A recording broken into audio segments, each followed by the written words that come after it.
morning, everyone. Welcome to day 2 of Legalize It, the path to cannabis equity in Virginia.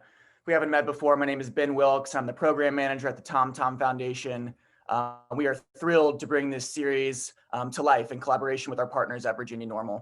We'd also like to thank Columbia Care and Jushi for their support in bringing you this program. If you missed any of yesterday's sessions, I'll let you know that they are available on our YouTube channel. That's youtube.com/TomTom Foundation. And without further ado, I'd like to introduce the moderator for today's first conversation, Jean-Michel Padini. Jean-Michel serves as both the Executive Director of Virginia NORML and the Development Director of the National Chapter. So Jean-Michel, I'll leave it to you. Good morning, everyone. Thank you so much, Ben. It's been just quite a pleasure to work with the TomTom Foundation to bring Legalize It, the path to cannabis equity in Virginia, to all of you. And without further ado, it is my pleasure to introduce to you one of Virginia's most outspoken proponents for marijuana legalization, Attorney General Mark Herring. Well, good morning, everyone. It's great to be here. And first, I just want to say thanks to NORML and the TomTom Foundation for inviting me to join you all for the Legalize It Summit. It goes without saying, but I'm going to say it anyway. NORML has been dedicated to advocacy for cannabis reform for decades, and I'm looking forward to our continued partnership as we work toward full legalization here in Virginia. And I also wanted to say something about Jean-Michel, who has really been, well, you've been a great friend personally, but also of our office, and you have really helped to expand our perspectives on cannabis use and reform. And I think not just me, but all of Virginia owes a real debt of gratitude to Jean-Michel, because we would not be where we are right now if it weren't for Jean-Michel's hard work and boots on the ground in this effort. So Jean-Michel, it's good to see you, and thanks for all your work. Thank you so much. It's really been great to work so closely with your office, not only to advance broader cannabis related criminal justice reforms, but to ensure that those laws that we've passed have been implemented properly. I think that Virginians reasonably have this expectation that we change the law and then that's it. But it's still a constant process of ensuring that, for example, we've decriminalized marijuana this year and was really fortunate to be able to work so closely with your office on that.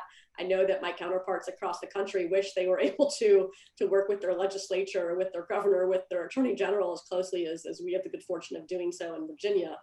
And so we were thrilled, of course, to pass this decriminalization effort that we've been working on for some years, and high fives all around. Of course, it's not enough, and that's why we're doing this work to move forward.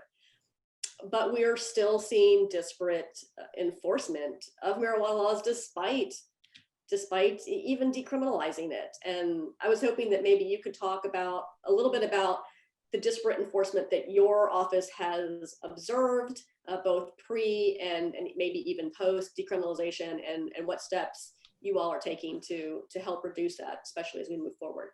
Sure. And I think it's probably worth taking a few minutes and just kind of taking stock of where we are right now, where we were in the past, where we are now, with a look to where we want to be in the future. And it really is an exciting time in Virginia. A year ago, Democrats took the majority in the General Assembly, and this past session was the most progressive in Virginia history. We were able to pass historic measures like sweeping LGBT protections, long fought for gun violence prevention measures, protections against hate crimes and white supremacist violence.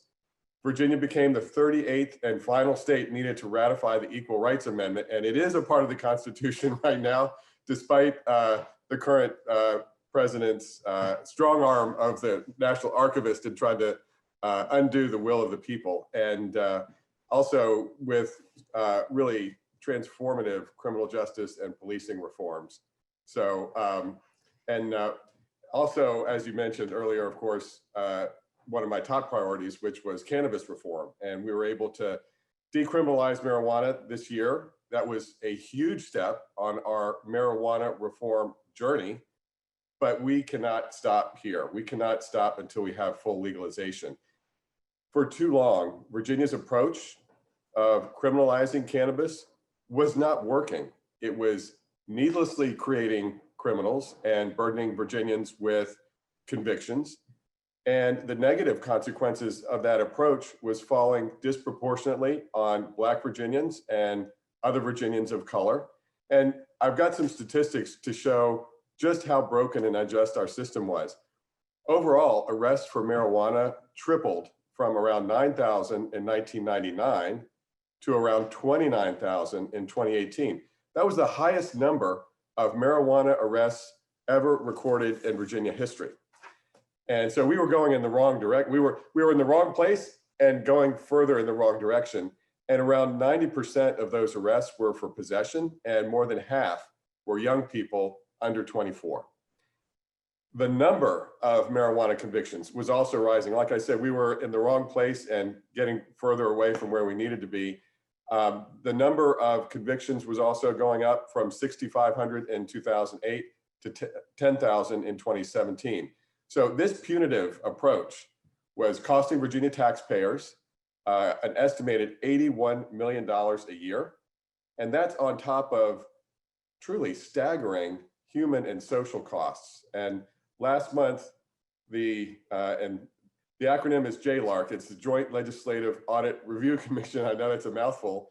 And the Marijuana Legalization Work Group issued their reports on what legalization might look like here in Virginia. And both of those reports confirm something that I have long been saying, that Virginia needs to allow legal, regulated adult use of marijuana as a matter of public safety, justice, equity, and economic opportunity.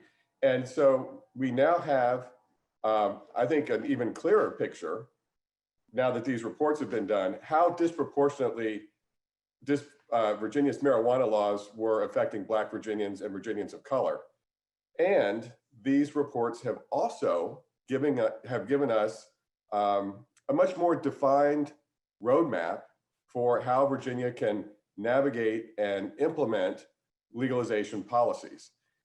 For our role, there are a lot of ways that, as Attorney General, my office can bring really a unique perspective and play an integral role in helping with this process to make sure that we set the Commonwealth up with the right plan for Virginia. We've got an opportunity to make sure that when legalization happens, and I am confident that it will, when legalization happens and the commercial market for cannabis is being set up, that it's being done in a way that is equitable across the board.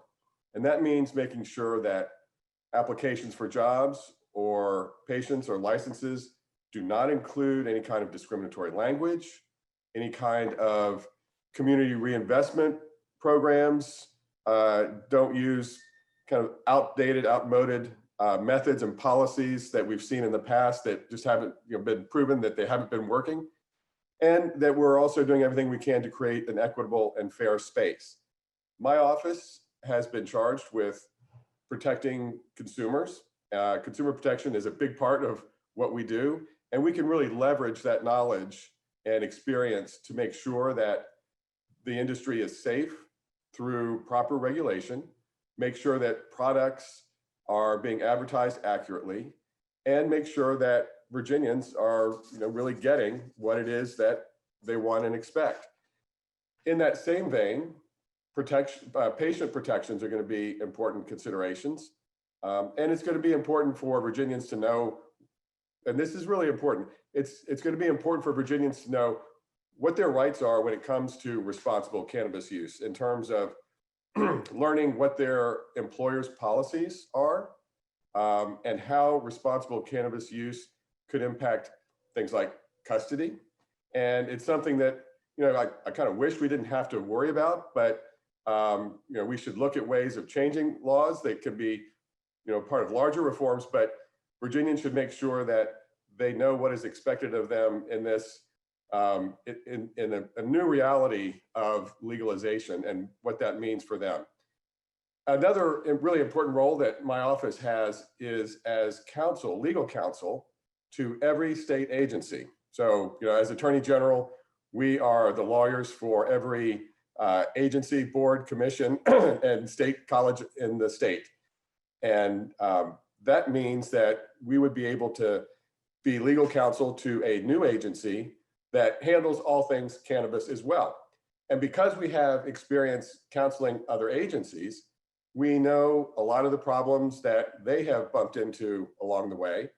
And while this new agency would be unique and new, we can help guide them to set up things in a way that works to avoid pitfalls. And then lastly, my office has a unique position to help with criminal justice aspects of whatever Virginia implements for its plan, because that's such a critical component of work I do as Attorney General and what we have got to get right. So things like automatic expungement for past convictions. 120,000 Virginians could benefit from automatic expungement, and at least half would be Black Virginians. And I know that automatic record expungement is not something that can happen just overnight, but even if we're successful in getting it passed this year, it's going to take some time to implement. And so in the meantime, while we wait for that to get passed and take effect, I think we need to think about how we can seal records of those with prior convictions so we can start making sure that people really get that second chance that they deserve. And we also need to look at ways that we can ease into the legalization process, especially in that period between when any new marijuana policies are passed and when they actually go into effect, which is oftentimes months later. Prosecutors could use even more discretion when it comes to marijuana-related charges in the months between passage of this legislation and when it goes into effect. And then there are substance abuse prevention efforts that we're going to have to think about too. We already have a lot of substance abuse programs and solutions for unintended consequences for other kinds of regulated substances like opioids, alcohol, even tobacco. And we can do similar things for marijuana. So I know I covered a lot of ground there. We all know that this process is going to take a concerted effort from a lot of different stakeholders, and we're not going to be able to just snap our fingers and have a system that is perfect and in place overnight that fits all of Virginia's specific needs and circumstances. But we are now more prepared than ever to tackle these important reforms. I'm ready to continue to do my part, and Jen Michelle, look forward to working with you as we continue this journey, and all of the stakeholders and everybody else who is in this virtual room. I look forward to working with everyone, and we've got just such a great opportunity, an exciting opportunity here in Virginia, and we cannot let up in this momentum.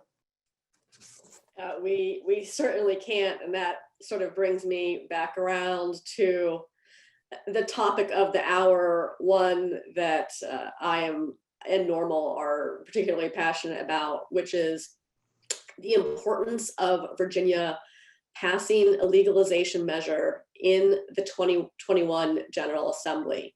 I know why we think it's important, why we feel like Virginia can't wait. And I suspect you probably have your own opinions on why it's important that we pass this law in 2021. Yeah, this is something that is, I would say, is long overdue. So it's something that we shouldn't just wait and just put off or extend the timelines. As the JLARC and the Virginia Marijuana Legalization Work Group reports have shown, legalizing marijuana in Virginia will have dramatic impacts on minority communities and groups that have disproportionately been affected by our old policies of criminalizing cannabis. And I've been saying this for a long time now, but Virginia needs to legalize marijuana as a matter of public policy, justice, equity, and economic opportunity. And according to the JLARC study, past marijuana convictions should be automatically expunged. And that can benefit 120,000 Virginians, and at least half of them would be Black Virginians and people of color. That is a huge step forward for a more fair and equitable criminal justice system. The marijuana industry is also predominantly controlled by non-people of color, and Virginia needs to give really serious consideration to how to make this industry more equitable. The marijuana industry would create 11,000 new jobs. We need to make sure that a lot of those jobs are filled by Black Virginians and people of color. So the General Assembly is in a position now to quickly legalize and regulate marijuana and have the industry set up in a matter of a couple of years. And this is also a huge economic opportunity for people. Marijuana legalization could generate more than $300 million in tax revenue by the 5th year. And Virginia can use that revenue in a lot of ways, including funding community assistance programs, especially for those communities that have been hit hardest by over-incarceration. And Black Virginians are arrested at a rate 3.5 times higher than whites for marijuana-related charges. And marijuana legalization would reduce marijuana arrests by 84%, according to those studies. So, there's a lot to do, but we're in a position now to do it. And doing this would also mitigate a lot of public health risks, especially youth use. So we now have a playbook for Virginia because of these studies that have been done. We've got the information we need in order to come up with a plan that will work for Virginia, and it's time to do it. And we can't wait, a lot of years down the road. We should not do that. We need to do it now. The human and social impact continues to mount, and it is way too high. So the time is now, and we can do this. Yeah, I would certainly agree. We know that Governor Northam agrees, and we now have close to 500 pages in the Virginia marijuana legalization report that was issued by Governor Northam's office, containing the findings from the JLARC study and from the Virginia marijuana legalization work group as well. I'm trying to keep an eye on the comments here. We're getting a lot of great conversation and questions. And I think it's worth noting that Virginia is one of the most, if not the most, prepared states for undertaking a legislative effort to legalize responsible use of cannabis by adults. We're already regulating cannabis in Virginia for medical use. This is not a new foray for the state, and we aren't jumping into it quickly and without having done the research or looked at the implications for the state. I don't think any state has been this prepared as it enters into this process. A couple of points, Jen Michelle. Yes, first of all, we have moved really quickly in a short period of time. It was really in the summer of 2019 that I really called in a very forceful way for Virginia to reform its cannabis laws, and that visible effort from me as Attorney General calling on that really moved a lot of people, and that really started this whole movement. And not even a year later, Virginia decriminalized possession of small amounts of marijuana. That's incredible momentum, but we need to continue that momentum. And the work that's been done over the last year, over that year that we decriminalized it, a lot of work has been done to put a plan in place for Virginia that will work. A lot of studies gone into it. And as you said, I don't think any state is more prepared than Virginia right now to do this.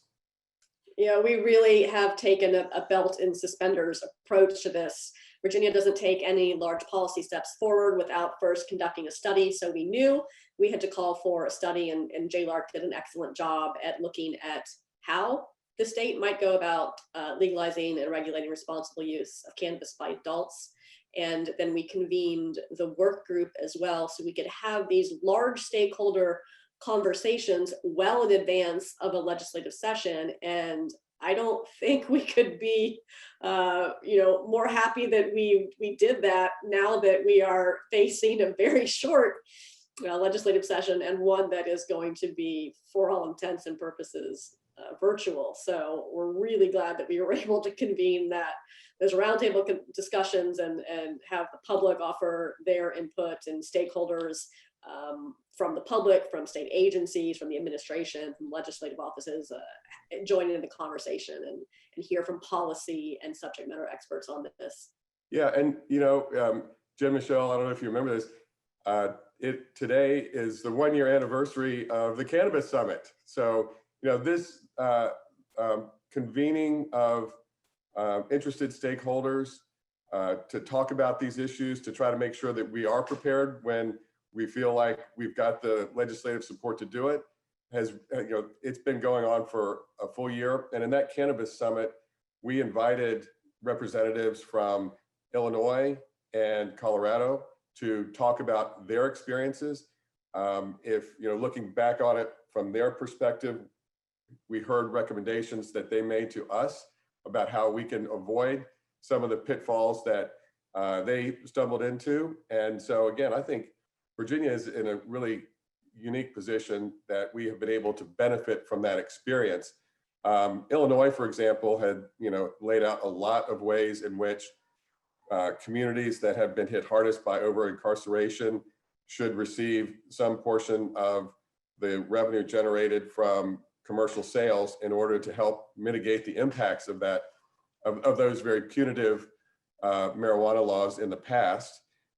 Colorado talked a lot about how to approach it from a regulatory standpoint that maybe they didn't address because they had to move really quickly after a referendum passed. So we've really had the benefit of those experiences in putting these roadmaps together for Virginia. Yeah, we certainly won't be reinventing the wheel here in Virginia. Not only are we able to look at what states that have come before us have done, we're learning plenty of hard and fast lessons from our own regulatory experience with cannabis here in Virginia, what Virginians like about the process and what they don't. We'll be talking more about that later today in the Cannabis is Healthcare panel, of course. And I've tried to collect some questions from our audience here. We've heard a lot about expungement, and Virginia really is in an expungement crisis on a national scale. And while we very much would like to call for the automatic expungement of marijuana convictions, without the infrastructure for the state to implement such a policy, as you already mentioned, we're going to have interim solutions for how we can address that in a cannabis legalization bill, which really, is not going to be the vehicle that solves Virginia's expungement crisis. So I was glad to hear, of course, that your office is already thinking about that. We did call for misdemeanor possession related records to be sealed in the decriminalization legislation that has been executed, of course. And now I think we need to take a look at how we can do deeper and further record sealing, since we are faced with how does Virginia tackle expungement on a broader scale. Do you have any more thoughts about that? Well, the mechanics of it probably still need to be worked out, but it is critical that we find a way to seal those records. There may be some ways that we can make sure that barriers are removed for things like employment in the cannabis industry, so that if someone does have a conviction and there are questions on application forms and things like that. So there may be some ways that we can address that to help mitigate the impact of those past convictions Mhm. as we work through how to deal with expungement more broadly. But that is going to be a really important component for fairness, for making sure that employment and not just employment, but also entrepreneurial opportunities are open to those who may have past convictions. Yeah, absolutely. And that's something that we are struggling with our medical cannabis program right now. The legislation that initially passed Virginia's regulatory model for medical cannabis was not conceived by the current majority, but rather a more conservative one. And I think it's important that Virginians reflect upon the time in which that legislation was crafted and passed. And remember that for as much as current members may dislike it, every single one of them who was in office at that time voted in favor of it. And there are definitely some policies within it that we need to undo. For example, prohibiting participation based on criminal backgrounds, particularly as it relates to cannabis, not only by employees, but by patients as well. Our medical cannabis laws don't afford any protections for employees or for parents. And for those who may not live in housing that they personally own. How do you think we might go about improving those?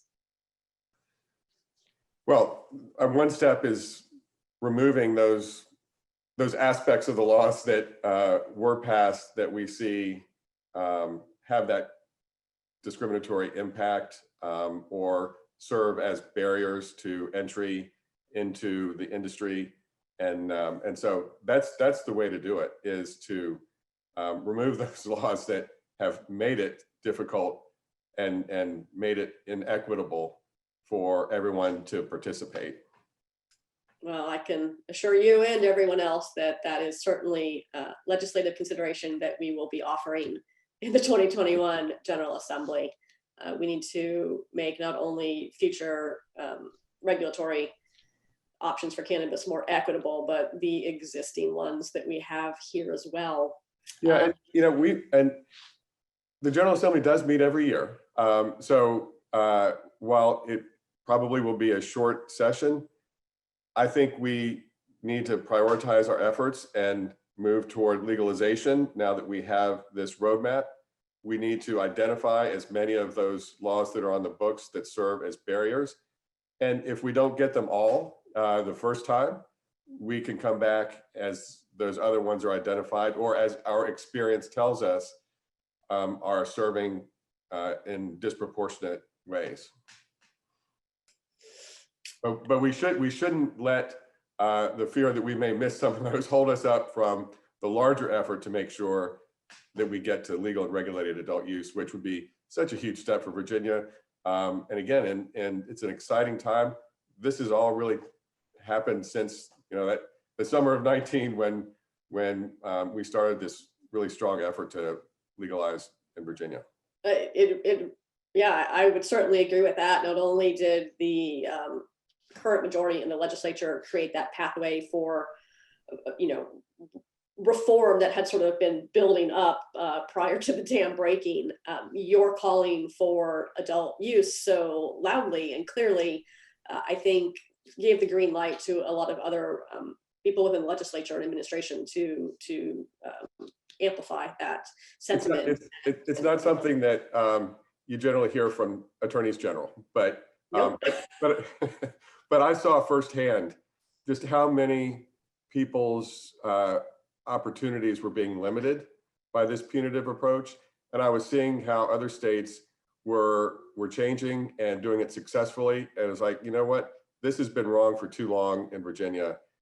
We have to change it, and it's really exciting that we're now at this point. Yeah, it really is. I've got a couple of questions here that I'll just go ahead and run through because I think they're largely directed at me. Any idea when we might see a bill? Yes, soon. We're waiting on drafts back on the House and Senate versions. These will be available to the public once they've been reviewed, agreed upon, and submitted to LIS. And of course, we'll let you know as soon as that happens. We do a news briefing every Friday at 4 p.m. So if you're missing out on that, you should definitely tune in.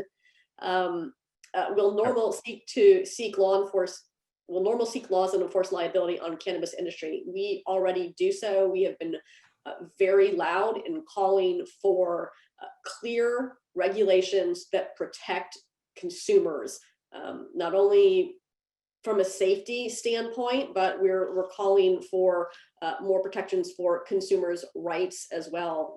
NORML is a consumer-focused organization. We are not an industry organization. We believe the industry should be equitable and are happy to fight along allies to make sure that that happens. But our priority is ensuring that responsible consumers, be they adults or patients, have access to cannabis products that are safe, convenient, and affordable, and that those people who do choose to use cannabis responsibly are not treated like second-class citizens. So we will continue to be at the forefront of this effort here in Virginia. And then we have another question: how do we protect those in the industry from federal intervention before it becomes legal federally? The short answer is through a budget rider every year in federal law. But you know, we have put some policies in place as it relates to our medical cannabis program, protecting those individuals at the state level, and then they are protected by a federal budget amendment every year as well. Hopefully that ends soon when Congress passes a bill to remove cannabis from the Federal Controlled Substances Act and allow states like Virginia to continue setting their own policies free from federal interference. Getting a lot of wonderful comments here. For you, question to AG: strong or weak liability of the industry? But you know, Jim Shaw, you touched on that and about liability. And as Attorney General, one of the things that we are charged with is consumer protection, and that means that we have a strong team to make sure that businesses that operate in the commercial space are doing so in a way that is legal, that is safe for consumers, and enforcing our consumer protection laws. So that is a big part of what we do. And it's going to be important for Virginians to know when this is legal, that they are getting what they are expecting to get, and that it is safe for responsible use.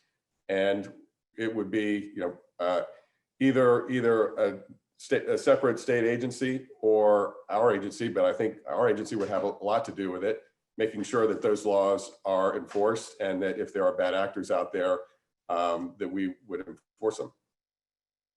Yeah, absolutely. And our hope is that the state does establish an independent cannabis control commission, much like Virginia ABC is an independent agency that sort of falls under the purview as well of the Secretary of Public Safety and Homeland Security. I think it's reasonable to expect that we as a state can establish an independent cannabis control commission that's able to as well harness the power of one of the secretaries when necessary. Yeah, and you know, even while there would be the way the studies anticipate, there would be some type of cannabis control commission, sort of analogous to ABC.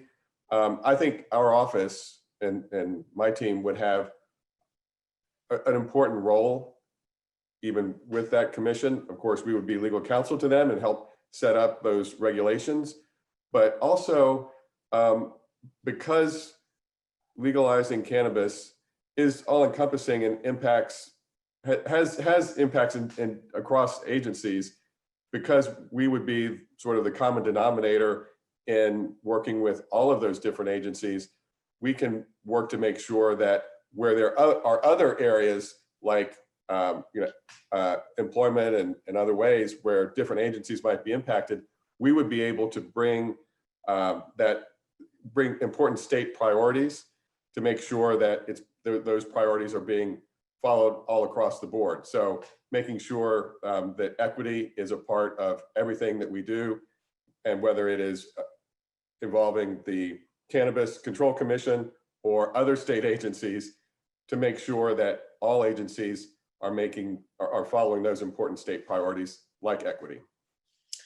Absolutely. And so I'm going to pivot to another hot topic when it comes to cannabis. And I think we have an interesting situation here in Virginia that's different than a lot of other states. When it comes to cannabis, or as it is in our state code, I want to let people know that you'll hear us use the word marijuana.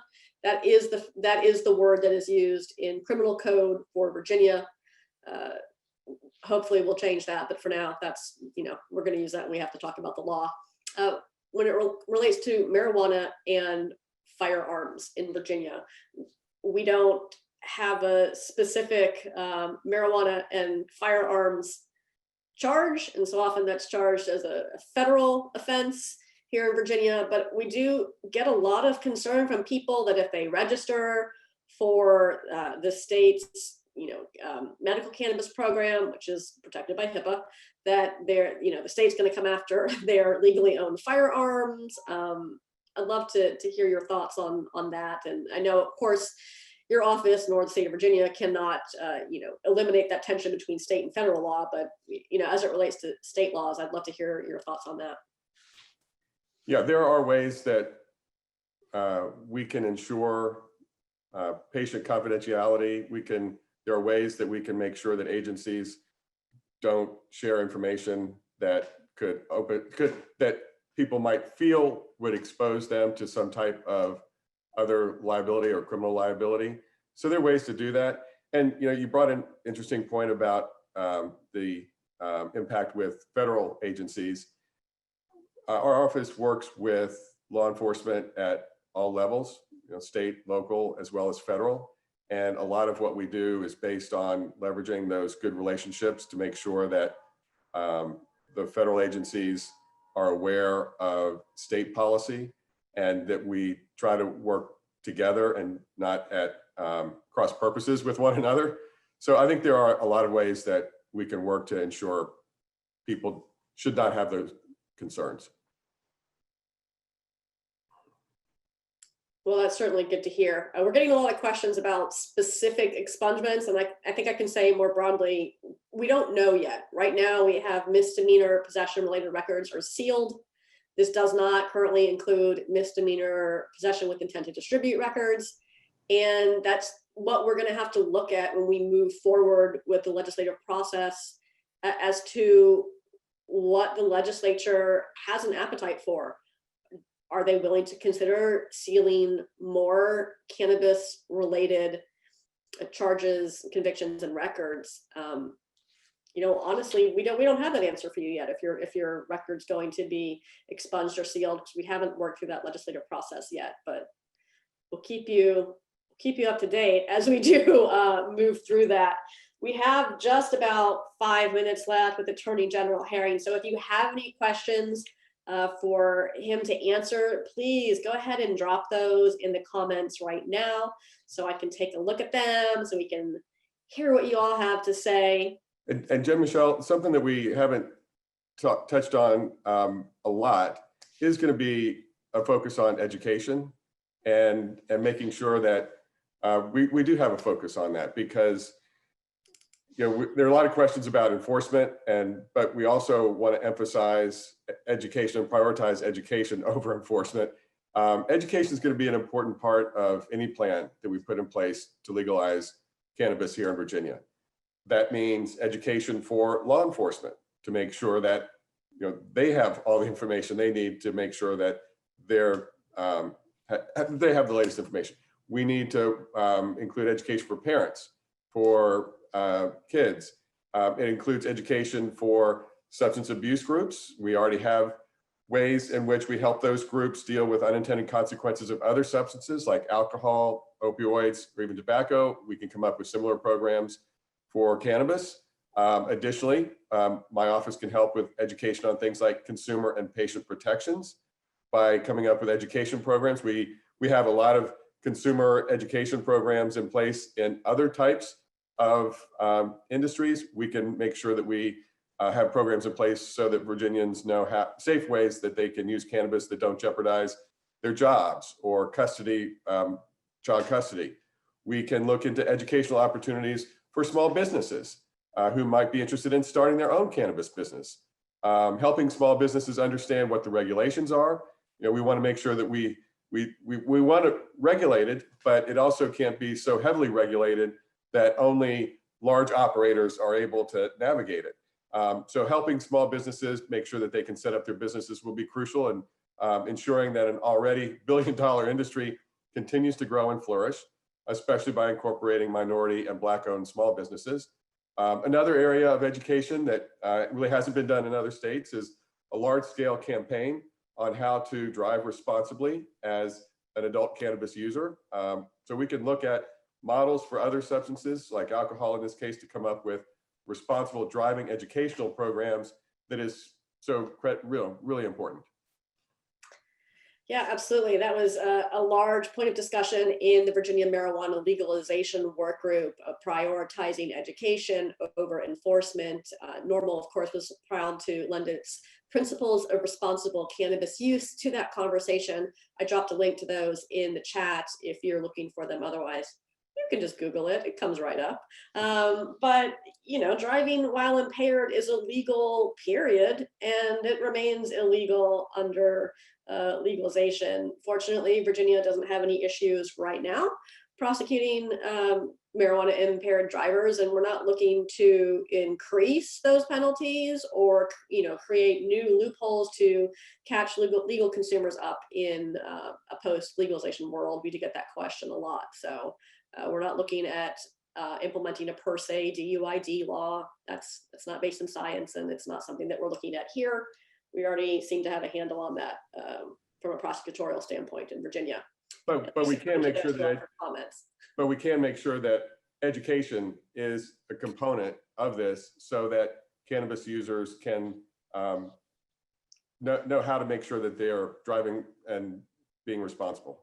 Yeah, absolutely. Don't drive impaired ever, for any reason, ever.